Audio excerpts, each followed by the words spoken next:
Hello, and welcome to the Business of Travel, the official podcast of the Global Business Travel Association. I'm Bev Heinritz, Program Director of GBTA WINiT, and I'll be your host for today's episode. Today's podcast topic is Superwoman, Fact or Fiction, and I'll be talking with Janis Cannon, Senior Vice President of Upscale Brands at Choice International. Janis is also a member of the Senior Executive Team for Choice Hotels, and she has been named Female Executive of the Year by Hotel Interactive in 2019. She also serves on several boards, including this WINiT Strategic Advisory Board, and among many other roles, she is a lecturer at Cornell University. So welcome, Janis. Thank you, Bev. Happy to be here. So Janis, let's get started. This topic of being a superwoman hits all women, personally and professionally. I'd love to start with your perspective on that. Yes, when we think about, as women, the challenges and opportunities that are presented to us, we have a deep desire to be great at everything, to be perfectionist at everything. And that in many ways causes a lot of anxiety in our lives. And so when I think about like superwomen or being a superwoman, the possibility or the reality of being able to do that every minute of every day is a lot more fiction than it is fact. But I do believe that there is a way that we can successfully be superwomen and we can excel at all of the opportunities that are presented to us in our life. But maybe it's different times on different days. Maybe it's not every second of every day, but maybe it's how we approach being superwoman, being great in relationships at work, in community, with our children, as parents, as as children ourselves to our parents. I think we can do that, but we have to be realistic about how we get that done. Well, I guess maybe we should start with talking about why do we even carry around this guilt about not being able to do it all or to be good enough? Why do we continue to question our success? It sounds a bit like the imposter syndrome, right? Very much so. And I think that we've got a real opportunity now to rewrite the narrative, those things that we've been taught to believe, the way that the stereotypes that have been associated with women as well. And the imposter syndrome is really the derivative and the output of that. What the imposter syndrome is all about, it was identified back in the late 70s. And what it's all about is it's about, even though we achieve success, we get that promotion or we get that new role or that new opportunity, quite often we doubt our abilities. We feel like we're not good enough, or that maybe somebody is more deserving, and that we don't experience the success that we've really been able to achieve and attain. And we internalize that, which causes a lot of anxiety. And we're always worried about, when is the shoe going to fall? Or when are we going to be almost quote unquote like found out, which is a big part of imposter syndrome. And I'd like to share with you, kind of like one time when that really presented itself to me early on in my career. I was working in a hotel and I had a general manager that came to me and he said, Janis, I think that you can do more, be more, and you really need to believe in yourself. And I think you ought to think about becoming a general manager. And I think you can do it for luxury hotels. And I really questioned that, and I questioned him.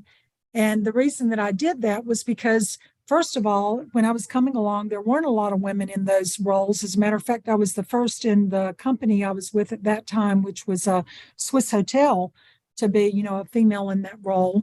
But there weren't like role models for me to look up to see that.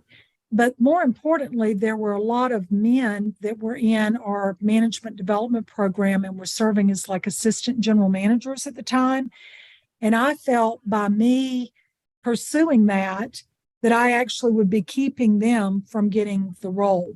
And so that's part of, I think, this imposter syndrome, or why we need to rewrite the narrative, because we do need to take those opportunities when those doors are opened, or when people want to help us, people want to mentor us, people want to be our allies and help to promote us. We need to be bold, and we need to walk through those open doors with confidence that we can do it and that we've earned the right and that we have every reason that we should be there.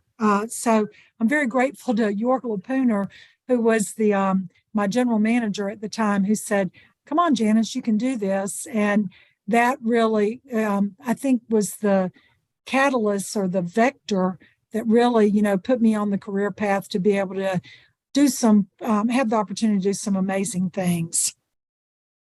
I love that. And it's great when you can hear a story like that supported you to send you in your trajectory. I want to talk a little bit more about the imposter syndrome. And the expert on the subject, Dr. Valerie Young, has categorized imposter syndrome into subgroups. And I think we are going to find ourselves in probably any one of these groups or all of them. There's the perfectionist, the natural genius, the soloist, the expert, and then, of course, the superhero, or in our case, the superwoman. And as we define it, it's someone who has zero boundaries. The answer to everything is yes. They sacrifice everything, their passions, their hobbies, their relationships. They're performative and they need the approval of others. So back to our kind of where you started, how do we recast that definition of this superwoman, this imposter that we carry around, and how do we make it more realistic and achievable? Well, how I like to think about it is almost like each day we're given currency in that 24-hour period. You can't make 26 hours out of a 24-hour day. And you can't cut it short either and say, let's move on to the next day. So I like to think of each day as being currency when I'm trying to, rethink, how I approach the day and how I allow myself some forgiveness almost for not being able to be a perfectionist in every single role that we have in our lives on every single day and every single minute. So if you think about it, if you had $1 for every day, that's your currency. Today, let's say it's a Monday, I might need to spend half of that or 50 cents of that at work, which only leaves me 50 cents for all those other things that I have to do. But on the next day, it may be that I need to spend 75 of that being a great parent, and really, spending time with my child or with my family. And then I only have 25 left over, perhaps for work or community or friendships or some of those other things. But I like to think about it that way because I think it does give us the latitude and, more importantly, gives us the permission to say, I'm going to do my best at everything today, but my best not be that achievement of perfection. So, but it may be tomorrow that I can do that differently. And I think if we think about ourselves and, all the roles and responsibilities that we have in our lives, that if you think about it that way, you say, okay, I've done my best today, and tomorrow I'm going to be able to do something a little bit different. So over the course of a week or over the course of a couple of days, I will be able to achieve all of those things. And, I kind of laugh and I use the superwoman like imposter is the syndrome, because as part of the imposter syndrome. That's one of the examples I like to use because we think about superwoman. I don't think she has any children. I don't know if she's married or has a partner. I don't know how she has to keep her house in order. And her job is really about going out there and just, doing one thing, which is being a superhero. So for us, we have a lot more responsibilities. And so I really ask, who is the true superhero and who is the true superwoman? I think that's exactly right. That's a good way to look at it.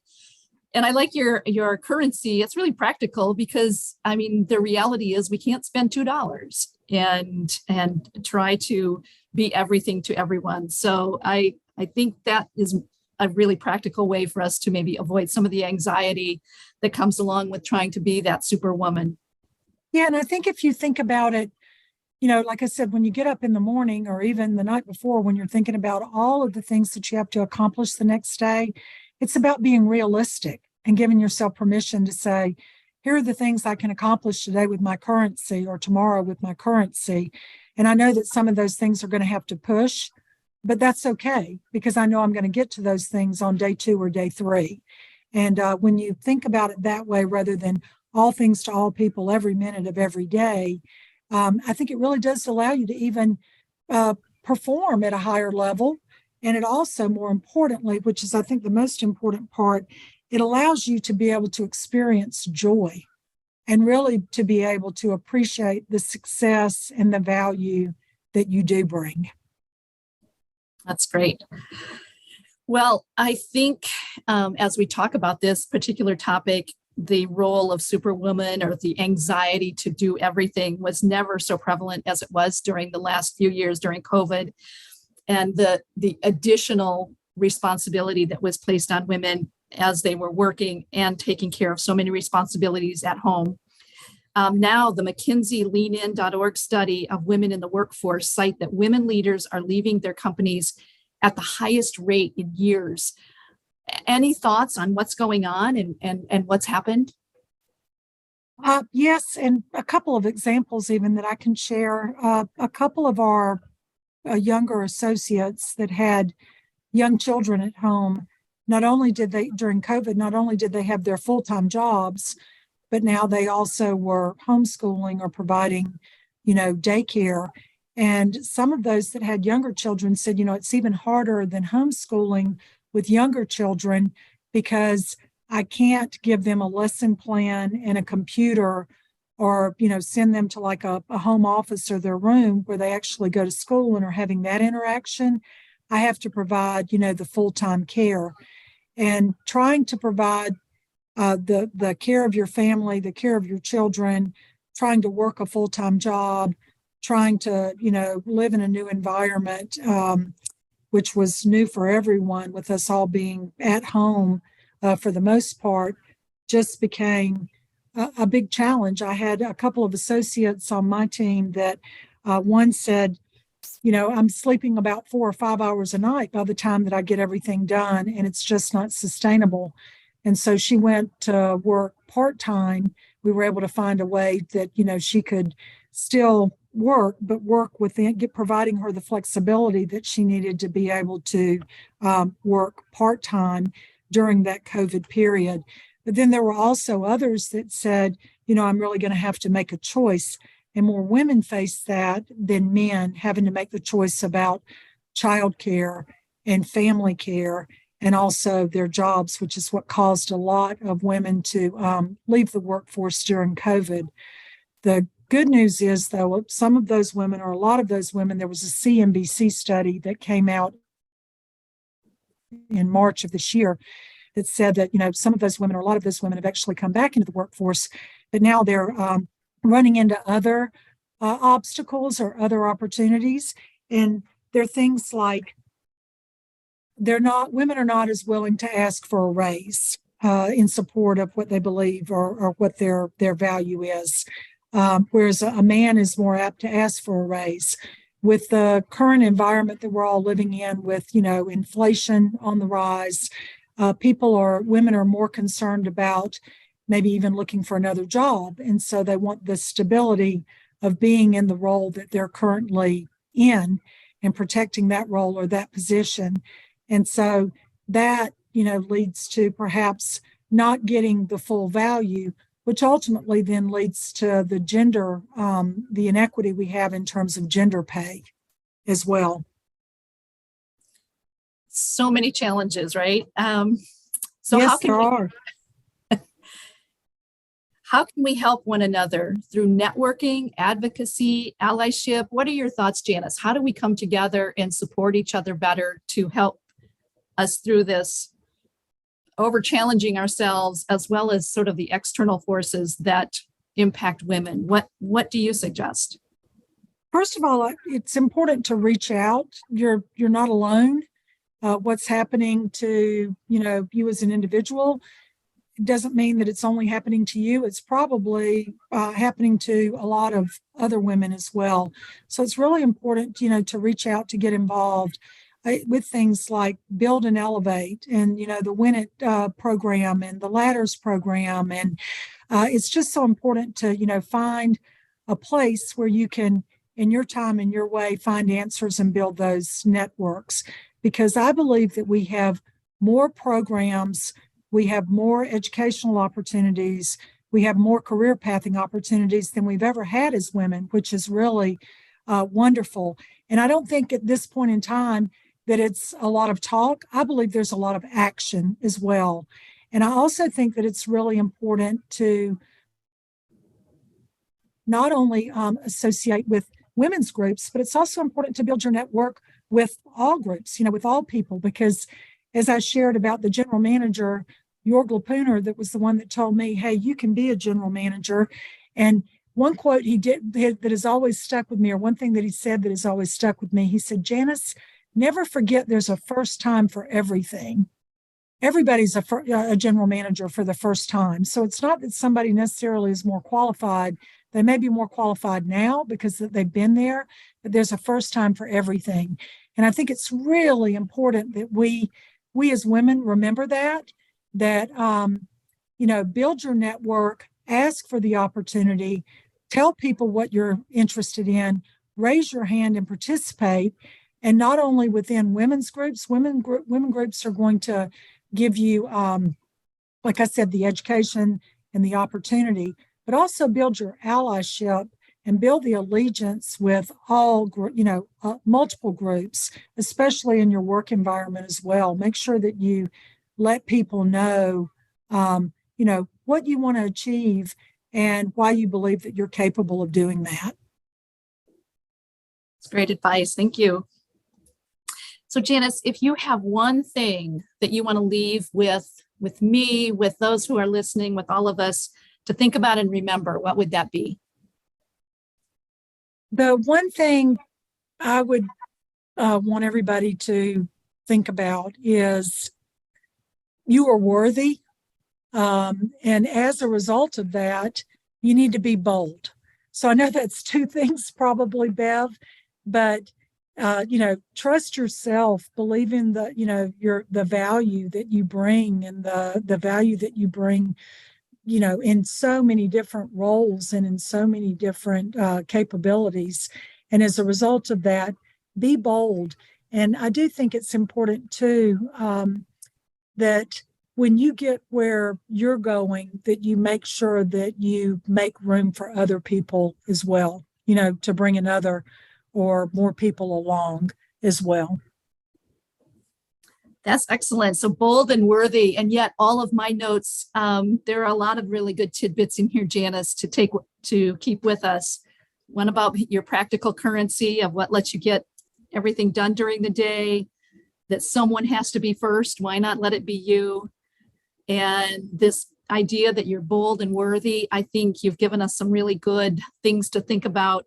And most importantly, that Superwoman did not have kids and a dog. So you don't have to compare ourselves to someone who doesn't live in a realistic world. So I want to thank you and Janis and to Choice Hotels for sponsoring this podcast. I am going to move into just a shameless plug for GBTA WINiT just for a minute and let everyone know that GBTA WINiT is an advocate for gender equity in the business travel industry. And we welcome the men and the women to join us. As Janis said, we all need to work together on this journey to build the workforce of the future and to help women thrive at any level in their career. And with that, I'd like Janis to leave us with one final thought. Janis? Bev, I think our time is really now.